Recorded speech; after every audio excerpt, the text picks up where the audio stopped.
Ce dimanche soir, France 2 a décidé de passer l'une des comédies les plus emblématiques du cinéma français, La Folie des Grandeurs. Un film avec un duo d'acteurs mythiques, Louis de Funès et Yves Montand, mais derrière la complicité affichée à l'écran, les relations entre les deux stars étaient glaciales. Avec La Folie des Grandeurs, Gérard Houry a offert aux Français l'une des plus grandes comédies françaises de tous les temps. Avec ce film, librement inspiré de la pièce Ruy Blas de Victor Hugo, le réalisateur attire plus de 5 millions de spectateurs dans les salles et le duo comique qu'il met en scène y est certainement pour beaucoup. À l'acmé de sa carrière, Louis de Funès y interprète le fameux Don Salluste, ministre des Finances du roi d'Espagne, tandis qu'Yves Montand y joue le rôle de Blaise, l'ancien valet de ce dernier. Un film sorti en 1971 et qui a su traverser les générations pour se retrouver à la télévision française ce dimanche 20 avril puisque France 2 a choisi de le diffuser en première partie de soirée. Si dans le film, la relation comique entre les deux comédiens fait un malheur, il s'avère que les deux hommes n'étaient pas vraiment proches lorsque la caméra s'éteignait.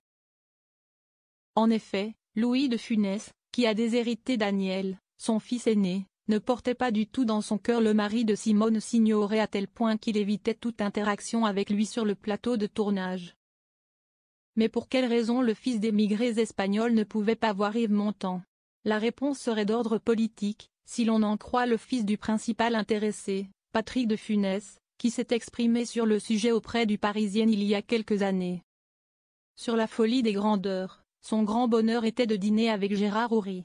Sans Yves Montand, lance ce dernier, avant que nos confrères n'expliquent que Louis de Funès était aussi très à droite, bourgeois catholique à la fois sincère et profonde. Il détestait les communistes.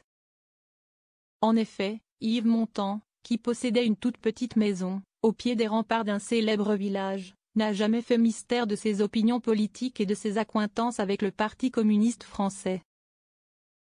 Issu d'un milieu communiste, l'acteur, qui a eu une histoire d'amour avec Marilyn Monroe dans les années 60, était donc à l'opposé de l'échiquier politique de son camarade de jeu et ce dernier ne goûtait visiblement que très peu les opinions du grand-père adoptif de Benjamin Castaldi.